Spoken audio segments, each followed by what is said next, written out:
19:07, estamos comenzando Puntos de Vista, cerrando la semana. ¿Qué tal, Fer? ¿Cómo te trata el viernes? Todo bien, ¿qué tal, Diego, a vos? Bien, ya hay un ambiente un poco más relajado los viernes, aunque haya mucha información y mucho trabajo, es como que se respira otro aire también mirando un poco lo que se viene el fin de semana. Así es, y como ya les adelantábamos, nuestro tema central de esta tarde-noche tiene que ver con ese incumplimiento del deber alimentario, la famosa prestación de alimentos que los padres tienen que pasarle a sus hijos y lastimosamente esta es una cruda realidad. No se cumple en muchísimos casos. Madres, en otros casos también en porcentaje importante son los padres que tienen que estar pidiendo que el otro progenitor se haga cargo, que envíe el dinero correspondiente para sus hijos mes a mes. Así mismo, para los alimentos, como se dice, aunque en realidad incluye otras cuestiones, no solamente lo que es técnica y estrictamente alimentos. Así que vamos a hablar de ese tema como tema principal de esta tarde-noche. Así es, queremos ir sumando a poco algunas voces. Ya nos acompaña en este caso Cintia Aquino. Ella es integrante de un grupo que se llama Mamás Leonas, Diego. Es una organización que le aglutina a esas mujeres que piden la prestación alimentaria para sus hijos. ¿Qué tal, Cintia? Buenas noches, antes que nada, buenas tardes. Buenas noches, buenas tardes para usted y para la gente que nos está mirando. Sí, nosotros somos una organización no gubernamental, no somos una ONG, no somos absolutamente nada de lo que tenga que ver con el Estado, simplemente somos un grupo que nos organizamos como mamás que pedimos la celeridad en los casos de prestación alimentaria. ¿Desde qué año están trabajando juntas? Y más de 3 años ya. ¿Y cómo nace la idea de Mamás Leonas? Y la verdad que nace justamente a través del reclamo de algunas mamás por las redes sociales. Entonces, cuando ya empezamos a ver de repente personas que iban sumándose más y más a los reclamos, entonces empezamos a unirnos entre las mamás y formamos el grupo que arrancó con madres que estaban pasando por la situación nomás, digamos. La verdad que empezó como mamás, o sea, solamente mamás, que con el tiempo empíricamente nos volvimos abogadas, claro. Sí. Y entre todas empezamos a conocer. Así tiene que ser la ley, todos tenemos que conocer la ley, ¿no es? Exactamente. El matrimonio de un gremio de claro, profesionales. Y justamente por desconocimiento es que muchas mamás también no se atreven o no se animan a denunciar los casos de desobligación de prestación alimentaria también. ¿Y cuántas son en Mamás Leonas ahora mismo? Y aproximadamente ahora en el grupo que estamos en las redes sociales somos como 3.000, más de 3.000 ya. ¿3.000? Sí, más de 3.000 mamás. Y ahora sí con abogada, con apoyo jurídico ya. De repente hay abogadas que sí ponen su servicio a conocimiento de estas mamás que estamos en el grupo y también nosotras mismas también les direccionamos de repente a dónde tiene que acudir o dónde tiene que ser el primer paso para hacer esa denuncia. Okay. Y mayoritariamente son de Asunción, de otros departamentos. De todo el país. Sí. Primeramente éramos solo de Asunción, después se fue expandiendo. Tanto es así que también tenemos papás en el grupo. Eso te iba a preguntar, sí. Cintia, ¿hay padres también? Hay padres porque también. Porque muchas veces hay gente que incluso hemos tocado el tema y se enoja y dicen, ¿por qué creen que las mamás son las únicas? Hay papás también que se hacen cargo de los niños y madres que se desentienden. Sí, tenemos también varios casos así. En realidad nosotros velamos por el derecho del niño, no nos importa acá si es mamá o papá. El derecho es igualitario para todos. Hay familiares un poco más lejanos, qué sé yo, abuelas que se van, que dicen, yo me hago cargo del niño, necesito un poco una contención legal. ¿Hay eso? Sí, hay abuelas en el grupo, por ejemplo, por decirte que estaban llevando la tenencia de un niño. Sí. Y justamente porque estaban reclamando la prestación alimentaria, entonces viene el papá y otra vez pide ese régimen de relacionamiento, le saca a los niños. Y ahí se vuelve otra vez toda una trama judicial donde tanto el niño como la persona que le estaba cuidando a la criatura recibe una violencia, porque para nosotros es una violencia tanto para la mamá como para el niño también. No solamente lo que tiene que ver estrictamente con alimentos, también el tema de visitas, también. Ustedes también le asesoran a las madres. Sí, en lo que podemos. En lo que podemos. Claro, por lo menos por dónde ir, por qué caminos ir. Exactamente. La verdad que... Y el acompañamiento también supongo que es importante, ¿verdad? La verdad que en el grupo justamente hubo una mamá muy conocida del medio también, a quien acompañamos muchísimo, que es el caso de este jugador, Torito Bogado, que fue muy conocido a nivel país. Muy conocido. Y bueno, y hicimos por todos los medios, tratamos, pero increíble es que hasta hoy, hasta 6, 7 años después, no pueda resolver la mamá la situación. Porque se le va dando demasiadas oportunidades al delincuente, porque bajo la ley es un delincuente aquel papá que no le pasa la prestación alimentaria a su hijo, porque es una obligación, tanto de mamá como de papá. Bueno. Eso es lo que nosotros más reclamamos, la celeridad en tanto en lo que es la fiscalía, en los juzgados, eso es lo que más reclamamos. ¿Cuál es el caso de por ahí que recuerde, Cintia, que es el caso que más años lleva sin resolverse? ¿Este de 6 años o hay más casos? No, tenemos mamás que pasaron 9, 10 años, los hijos ya cumplieron 18 años y nunca pudieron cobrar absolutamente nada. ¿Por qué? Porque justamente nuestras leyes están preparadas para darle oportunidades a los delincuentes. Y ustedes saben, son hijos, también son mamás seguramente. Nosotros no podemos esperar a que el niño llore de hambre, nosotros tenemos que conseguir como sea. Entonces, que sea adulto mayor para... Claro.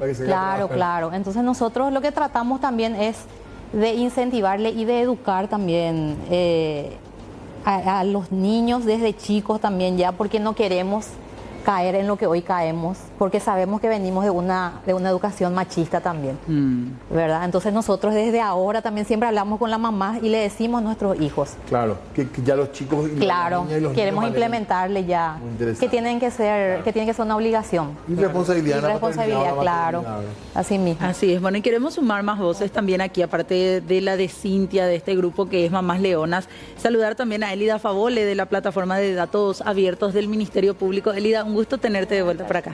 Buenas tardes también a la señora aquí presente, a todo el equipo y a la audiencia. Son los números fuertes cuando se publican. Habitualmente nos espantamos, ¿verdad?, al leer las cifras. Es muchísimo a medida que nosotros, gracias a esta plataforma que este año realmente estuvimos exponiendo, nos vamos encontrando con realidades que parecen solamente números, pero detrás hay personas, hay niños, hay mujeres, ¿verdad? Hay personas muy vulnerables. Nosotros hablamos en cuanto a prestación de 48.000 casos, pero a cada caso hay que sumarle 2 a 4 niños, porque según el censo una casa está formada por 2 a 4 niños, o sea que fácilmente llegaríamos a 65.000 niños. ¿En qué periodo de tiempo? Desde el 2018 nomás hicimos este recuento. O sea, si nos remontamos a más atrás, probablemente esto se triplica, ¿verdad? Y son reclamos por alimentos. Son reclamos solo por alimentos. Y más varones que mujeres demandados. En realidad aquí es casi un 60-40%. No es tanta la diferencia. No es tanta la diferencia. Una casa promedio, según la última encuesta del censo, está conformada en un promedio de 2 a 4 niños.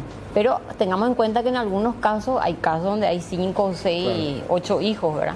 Entonces, esto realmente es alarmante en cuanto a la cantidad de casos que hay, ¿verdad? O sea, la cantidad de víctimas que se puede visualizar. Claro, y las personas que faltan al deber alimentario, ¿son más madres o padres? Hay que señalar de que si bien hoy en día también el régimen de convivencia le corresponde al padre, este número todavía es minoritario, o sea, en mayor proporción nosotros tenemos madres.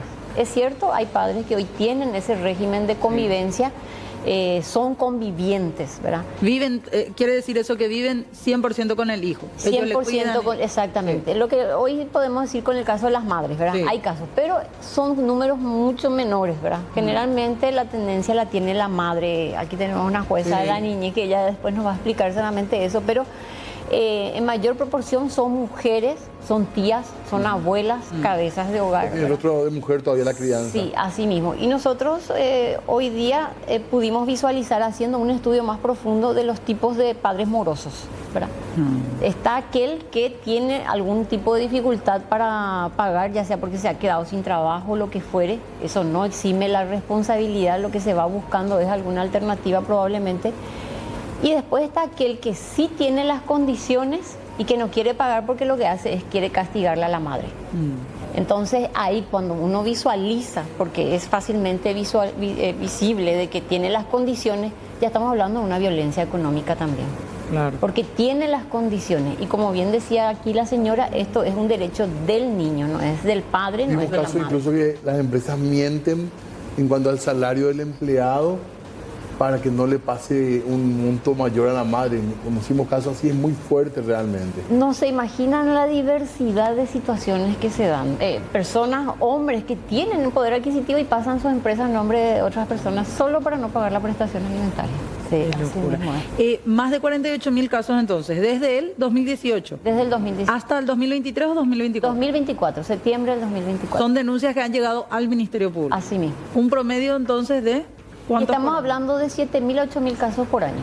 ¿Qué departamentos son los que más denuncias tienen? Central, Alto Paraná, Itapúa, Cordillera, generalmente son los que tienen más casos. Y recordar que se puede multiplicar por 2, por Claro, 3, ese sí, número como estaba totalmente. diciendo. Recién nos decía nuestro compañero que es de Alto Paraná, un solo fiscal de una unidad penal imputó a 40 padres. Así mismo, le escuché esta mañana, creo Sí. también en otro medio, estaba señalando eso justamente. O Sí. sea, son muchísimos los casos para cada unidad.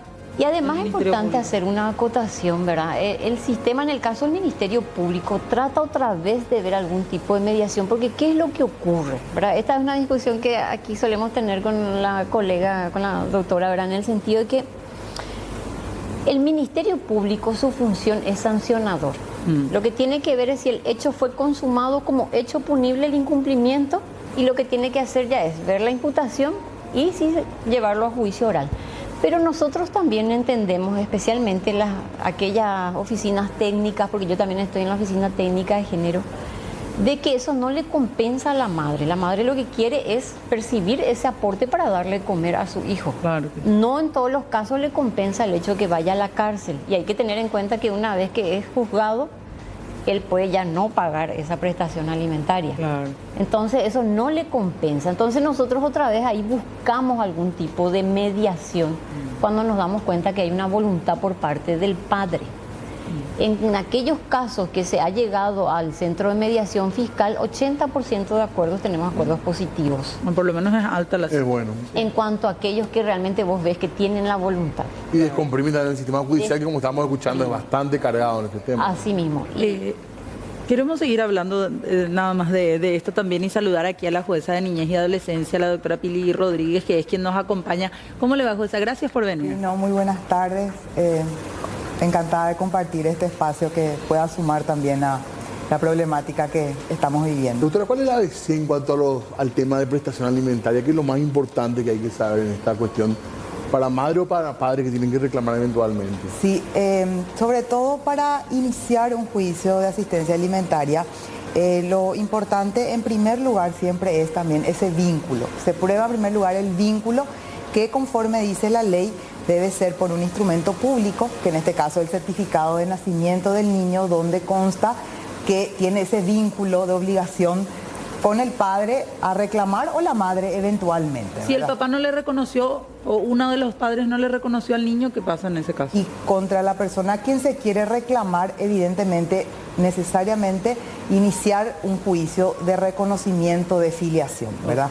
Entonces, eso también es muy importante. Muchas personas a veces dicen, es costoso porque se tiene que hacer una prueba de ADN, no tengo, pero es importante saber que la Corte Suprema de Justicia, a las madres o eventualmente padres que no cuentan con los medios económicos para un juicio donde hay que solventar una prueba de ADN, si bien asistido por la defensa pública, que son los abogados o abogadas pagadas por el Estado, entonces en ese juicio la Corte solventa el 100% de las pruebas de ADN y también según la localidad donde se encuentre ese niño o esa niña, entonces también costea los traslados del laboratorio que hace la toma de muestras hasta la sede del juzgado que le corresponde a ese niño.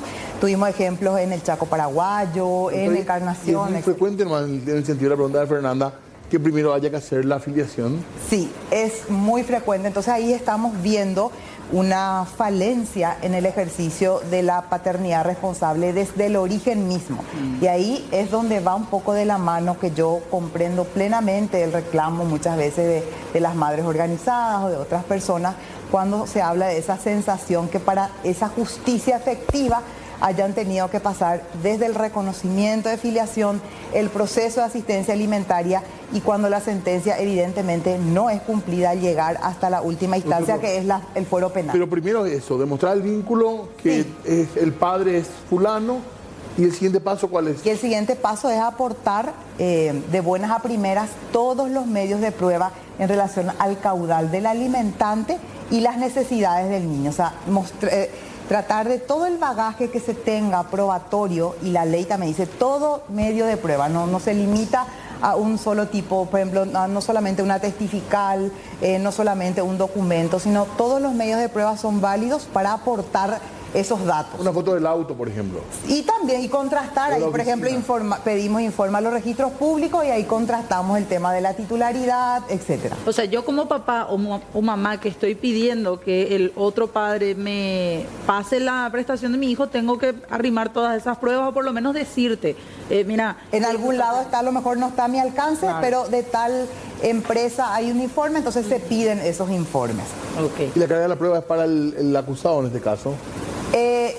No necesariamente, sino que el juzgado tiene la facultad oficiosa de pedir todas las pruebas, que esa es una característica del fuero de niñez, que aunque no se pidan algunos tipos de pruebas y que de repente el relato de los hechos llama la atención, el juzgado puede pedir infinidad de informes a infinidad de lugares para tener ese convencimiento. Presentar los certificados de nacimiento, todas las pruebas que tengas también, y después ahí comienza el juicio propiamente. Comienza el juicio. Siempre, así como dice Elida, muchas veces intentamos a través de la mediación o de un acuerdo, a veces en el marco del diálogo, en algunos casos es posible ya llegar a un acuerdo y allí, por decirlo así, termina el juicio y sale la sentencia en la forma que las partes acordaron, se simplifica el trámite. Pero si no, se le llama una sola vez al alimentante, a quien le va a pagar, para que ejerza un derecho a la defensa mínima, como que todos tenemos derecho a la defensa de estar en juicio. Y allí, según los tipos de elementos de pruebas que se pidieron, a veces son muchos, a veces menos, según un informe, conforme la ley, no debería tardar más de 10 días en llegar el informe al juzgado, que el juzgado está pidiendo un informe de algún lugar. Y una vez que de los diferentes tipos de pruebas que se pidieron, entonces ahí ya, por decirlo así, nosotros decimos auto para sentencia, el expediente está listo para dictarse sentencia. Sí. Y otra característica del proceso de alimentos es que después de la audiencia, que sea oída la persona, necesariamente ya se fija un monto provisorio hasta que se dicte la sentencia. No se espera hasta que salga la sentencia para que ya pueda el niño estar percibiendo algo. ¿Y de qué depende ese monto provisorio? El monto provisorio es, digamos, es como una medida de urgencia y es de lo que uno tiene un contrapeso entre lo que escuchó en la audiencia y los primeros elementos que se aportaron con la demanda. Un monto medio. Un monto medio, sí, exactamente. Conforme también el salario mínimo, ¿verdad? ¿Qué pasa si la persona, el padre en este caso, suponiendo, es realmente insolvente? Y si eso está probado, la ley también prevé que en ese caso sean los parientes del alimentante quienes solventen la asistencia como una alimentaria. sucesión, digamos. Exactamente. ¿Y quién es el primero en la línea? Conforme la ley habla primero de los hermanos y después también de los ascendientes, que vienen a ser los abuelos. Los abuelos, exactamente. Los abuelos del niño. Exactamente. Ayer que estamos hablando... Sí, le estoy escuchando atentamente. Sería tan lindo que en la práctica sea real lo que dice la jueza Pili, que es una de las pocas, por cierto, que apoya y es muy empática con muchas mamás. Porque la mayoría de los juzgados, los jueces o juezas, no tienen esa empatía con las madres. ¿Y cuál es el principal problema que atraviesan una vez que se judicializa? Yo veo que, porque voy a hablar por mi caso, porque yo también sigo el tema de la prestación alimentaria. Primero, luego tenemos problemas en la fiscalía. Esto que acaba de decir acá la doctora, de que ellos son mediadores o tratan de solucionar el problema, cierto. Pero los niños no pueden esperar a alimentarse. No pueden esperar. Y en muchos casos acercamos pruebas a los juzgados y no nos agarran las pruebas. Esa es la realidad. Y no todos los juzgados, claro, pero la mayoría. No te agarran esas pruebas porque vos llevas fotografías del estilo de vida del padre, demostrás que es una persona pudiente. Cuando ya no logramos nada, nosotras las mamás empezamos a escrechar en las redes. Claro. Hoy en día estamos teniendo mamás que el próximo mes van a ir a juicio oral y público por haber expuesto al deudor alimentario. En las redes. En las redes. El típico que vemos así. Sí. Abro hilo de mi marido. Imagínate, ella está ya peleando con toda su fuerza porque ya la justicia no le resolvió. Sí. Y ahora va a juicio oral y público ella por el hecho de haber expuesto, porque el señor se siente agraviado.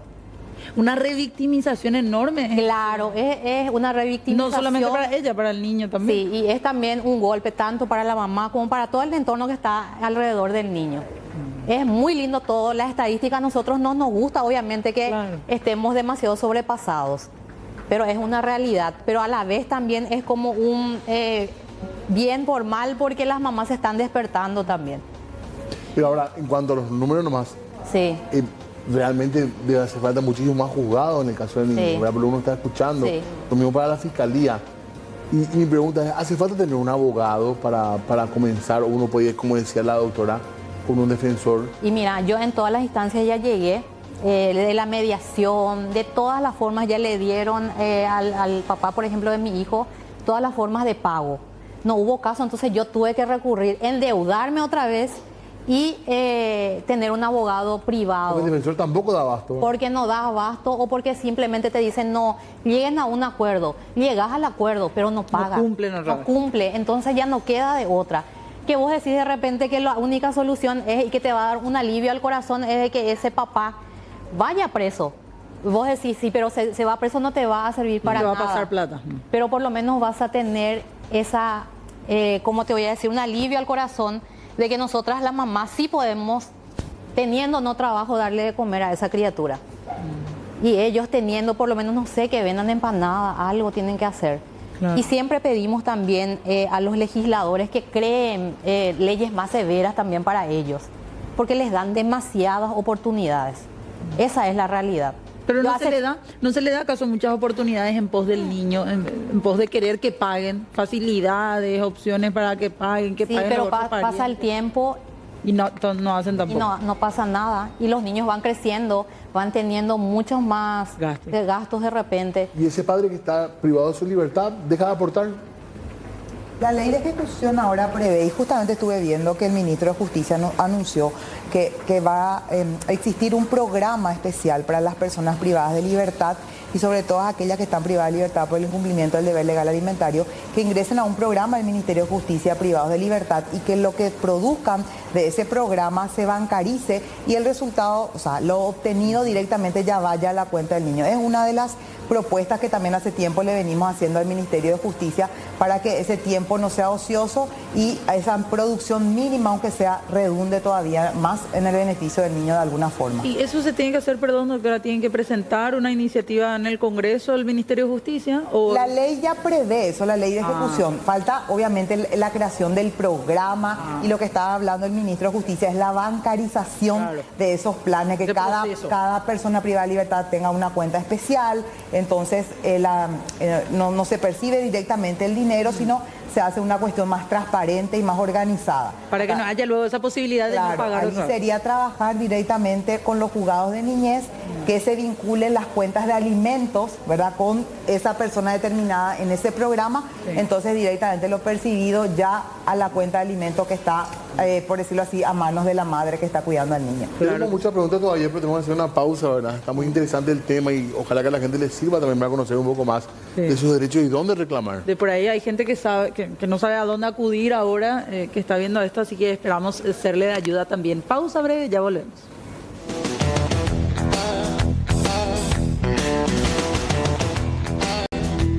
Bueno, fue el tema prestación de alimentos, súper interesante realmente, y tenemos todavía muchas preguntas que hacer. Así es. Yo quiero arrancar con Cintia, que le agradezco muchísimo que esté aquí contando lo que hacen en sí desde esta organización Mamás Leonas.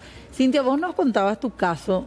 ¿Cómo, en tu caso, cuántos años tiene tu hijo? ¿Hace cuánto que estás en la lucha por la prestación alimentaria? Mi hijo actualmente tiene 9 años y yo hace 3 años que inicié con este tema de la prestación alimentaria. ¿Y cómo vas? Y ahora ya estamos en la parte penal, como ya no conseguimos nada con la fiscalía. ¿No llegaron a un acuerdo? Llegamos a un acuerdo que nunca cumplió. Llegamos a un acuerdo que nunca cumplió. ¿Y después judicializaste? Y después judicialicé. Tuve que hacerme de ahorros tripa al corazón para poder tener un abogado particular. Entonces inicié en la parte penal una denuncia ya contra esa persona. Tuvimos también nuestras audiencias. O sea, tu sentencia en la niñez y adolescencia salió para que él pague. Salió. ¿Cuánto tenía que pagar? En ese momento era 574.000, pero yo creo que depende mucho también de las sentencias de ciertos jueces. En mi caso particular, por ejemplo, hubo una de las cláusulas que decía que a medida que cada año iba aumentando el salario mínimo, entonces tenía que también aumentarse, iba ajustando mi sentencia. ¿Y te pagó en algún momento esos 500.000? 2 o 3 veces. ¿Y después ya vino bicicleteando de a 100.000. ¿Hace cuánto que estás así? Y hace 3 años que estoy así. O sea, ¿cuántos meses te pagó bien? Te pasó bien 4 o 5 meses. Y después ya era de así. Y después ya era así, de a 200, de a 300. Hasta que no apareció. Hasta que ya no apareció, luego aparece otra vez. Y en mi caso particular, yo ya tengo orden de rebeldía contra el padre. Así como dije también, a veces nosotras las mamás tenemos que actuar como un FBI. ¿Por qué? Porque la fiscalía debería de haber hecho su trabajo en ese sentido. ¿Y qué hiciste vos? En mi caso particular yo tuve que averiguar dónde está el padre, dónde vive, corroboré incluso con los dueños de su alquiler, que alquila una casa que es mucho más costosa de lo que él debería de pasarle a mi hijo. ¿Qué clase de casa alquila? Es como un dúplex, trabaja, tributa, o sea, genera también factura para que no aparezca en lo que es IPS, para que en muchos casos la mayoría de las mamás sufrimos ese tipo de contrastes, porque no, a la medida que la encontramos con IPS, generalmente los papás renuncian para no pasar también la plata. ¿Renuncian a su trabajo para no pasarte a su trabajo? A mí me pasó 3 veces. Y renunció las 3 veces que se le iba en la notificación para el embargo de salario. Bueno, sería una ventaja porque te ahorras un gasto de salud, por ejemplo, si el chico está... Claro. Es como una rabia también de repente que le tienen a las mamás porque reclamamos un derecho y una obligación que es de ellos, de nuestros hijos. Para la fiscalía este es un tema importantísimo en cuanto a números, ya el número es alto, pero digo, comparativamente con otros casos, una de las principales actividades de la fiscalía tiene que ver con esto, ¿verdad, Ali? Está entre los 10 hechos más denunciados. Por eso que hay que entender todo lo que implica esta problemática social. Parece, voy a usar un término que la audiencia va a entender, ¿verdad? Parece un burorei. Pero estamos hablando, primero, antes que nada, de la subsistencia de un ser humano, ¿verdad? De que es el niño y la niña.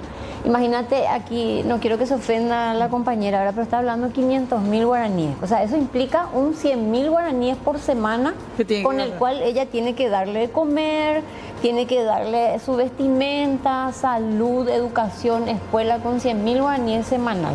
Pero del otro lado tenés al papá que y te dice, no le vos tenés que poner también plata. Exactamente. Entonces hay que entender que todo lo que hace a las condiciones del desarrollo integral de un niño, y ella tiene un hijo, imagínense esa circunstancia en una casa con 2 o 3 hijos. Yo he visto casos donde 300.000 guaraníes por 3 hijos.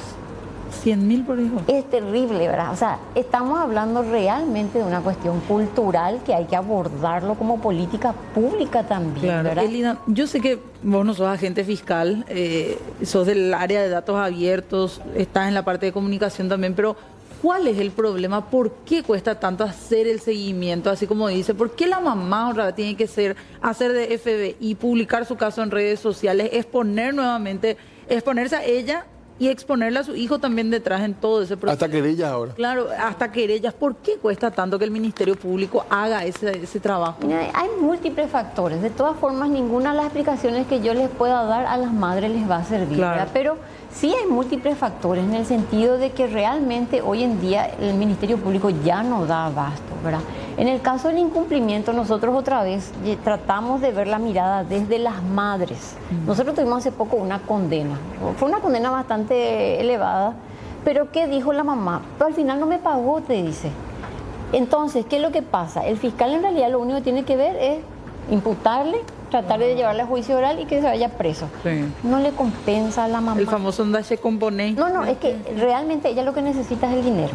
Y yo le entiendo, yo soy mamá, ¿verdad? Sí. ¿Qué es lo que pasa? Tratamos otra vez nosotros de hablar con los fiscales, de hablar con las partes y ver si hay alguna voluntad por parte del padre. Imagínate el caso de ella, 3 años.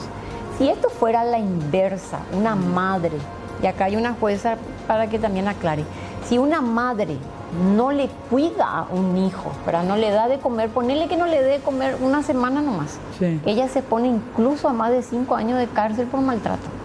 ¿Pasan esa denuncia, claro, doctora?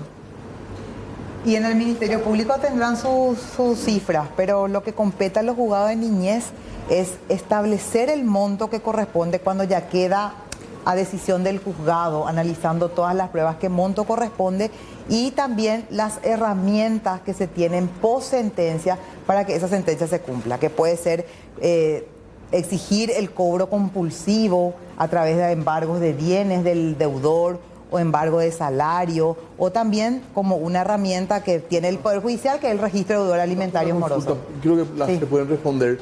Si realmente una madre no tiene un guaraní como para iniciar un juicio, la afiliación y el reclamo, puede hacer realmente en nuestro sistema o realmente eso no va a pasar? Sí, va a pasar. ¿Sí? Tenemos la mayoría y tenemos muchos casos en Central, sobre todo, que son los juicios iniciados por el Ministerio de la Defensa Pública, que son los abogados gratuitos. Y ahí te va directo a la Defensa Pública a hacer... Sí, para que ellos te asistan exactamente y ellos inician el juicio. ¿verdad? ¿Cómo? Los mismos juzgados suelen tener oficinas de... Están cercanas. Las oficinas de la Defensa Pública generalmente están cercanas al juzgado de niñez de primera instancia del domicilio del niño. O sea que la plata no puede ser un impedimento para que los derechos... No, no es de ninguna manera, no es. Y Ahora, para reclamar. Y también en el Fuero Niñez es por ley, los principios es que todas las actuaciones son gratuitas, no se paga tasa judicial, no se debe pagar por notificaciones, la Corte solventa el pago de ADN en caso de que se tenga que hacer primero la afiliación, o sea, los trámites son gratuitos. ahora, doctora, ¿de qué depende el monto que es fijado para que pague el padre o la madre? Equilibrando las pruebas que tenemos en relación a las necesidades de ese niño puntual y el ingreso probado o el nivel de vida del alimentante probado en juicio. Entonces, con eso se hace un equilibrio y se establece un monto, ¿verdad? Y eso es importante. Hay dos presunciones importantes que tiene la ley a favor del niño. Primero, para la identidad, si no se presenta para la extracción de prueba de ADN, se presume ya automáticamente que es el padre, ya sale la sentencia y ya puede reclamar.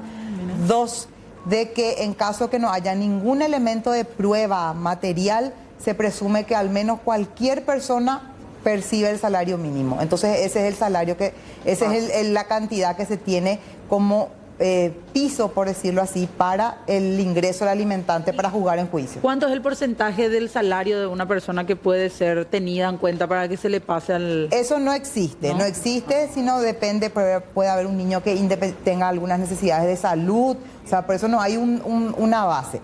Lo que sí establece la ley que se puede, por decirlo así, embargar el salario de un alimentante hasta el 50% para inclusive cubrir las cuotas atrasadas de alimentos. Eso es más que para otros casos, ¿verdad? Sí, exactamente. Uno de los principios del Fuero Niñez hasta el 50%. Generalmente en lo laboral es hasta el 25%.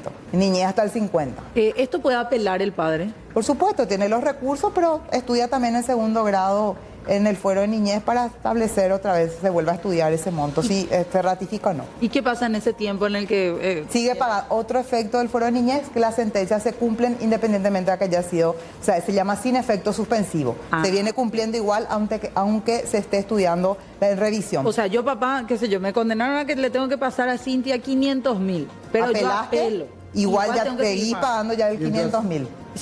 Si no pago, ¿cómo? se acumula. Y ya puedes inscribir en el registro de deudores alimentarios morosos, ya puedes iniciar la retención de salario, etcétera. Okay. Tenemos otra pausa nosotros. Sí. Y todavía hay muchas preguntas, así que esperen, que... A la vuelta de la pausa les queremos consultar qué pasa si mi hijo tiene más de 18 años y el papá nunca le pasó la prestación alimentaria. Así que vamos a abordar un poquito ese tema también para ir cerrando la conversación. Estamos hablando de lo que solucionó la ADN también en algunos casos. Estás recordando tus épocas de dactilógrafo, ¿verdad? Claro, previo al ADN era por parecido físico, por tipo de sangre, era muy complicado, hay que probar la relación. Hoy en día el ADN, aunque se usa a veces como una herramienta para dilatar, puede dar la verdad. Tenemos poquito tiempo lastimosamente para un tema tan interesante, pero quiero remitirme nuevamente a la pregunta antes de ir a la pausa. Si mi hijo ya tiene 18 años, jueza, ¿puedo yo pedir como madre o como padre que tuvo la custodia todo ese tiempo, pedir que el padre pague? En el Fuero de Niñez, como el Fuero de Niñez se aborda hasta los 18 años, quizá, y fueron pocas las experiencias, es que a lo mejor implica otra vez como un nuevo juicio, pero lo que se da en la práctica son dos situaciones. Se prevé en los juzgados ya civiles y comerciales una persona mayor que no puede tener, digamos, su nivel de vida o tiene una carrera universitaria que no le permite trabajar o tiene condiciones de discapacidad, puede allí seguir reclamando al progenitor, en este caso, en el juzgado civil y comercial, la asistencia alimentaria. Como una persona ya mayor de edad. Como una persona mayor de edad que está necesitando esa asistencia. Y también lo que existe es la vía, una especie de indemnización de daños por ese tiempo que no todo lo que tuvo que haber pasado en ese tiempo, y el daño puede ser material, moral, todo eso. Existieron pocas casuísticas, pero existieron los reclamos digamos, en la justicia paraguaya, pero ya por esa vía, por la indemnización de daños posterior a la mayoría de edad. Y si mi hijo tiene 18 menos cuarto, el mes que viene cumple, ya salió la sentencia, no es que llega a los 18 y se extingue la deuda del padre, ¿o sí?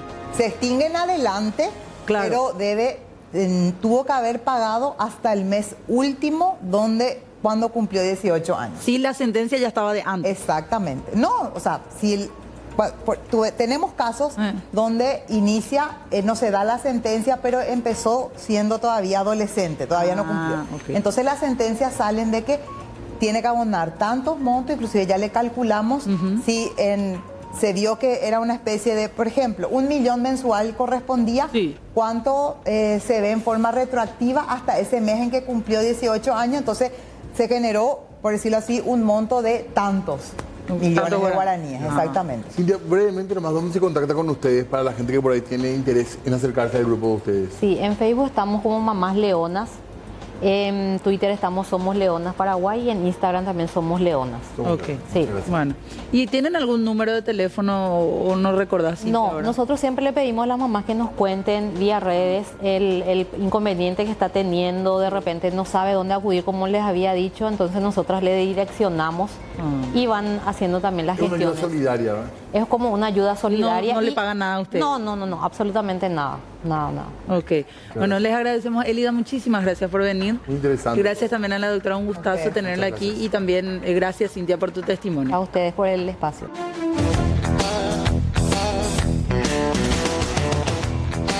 Dejamos huellas en todo lo que fue esa etapa hermosa de los 90, ¿verdad?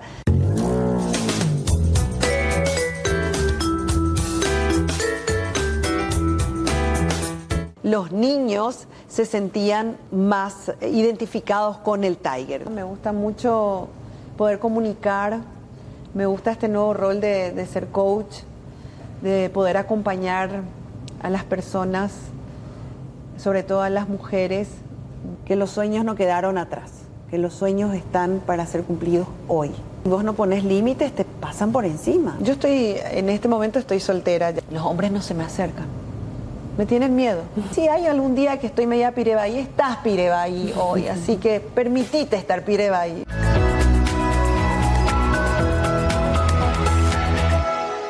Muy bien, se nos acabó la semana acá en Puntos de Vista. Así es, señor, vamos llegando ya al fin de semana, que estén muy bien, nosotros nos vamos. Volvemos el lunes con más, quédense que hay muchísimo, todavía estamos viendo una entrevista muy interesante ahí. Sí, señor.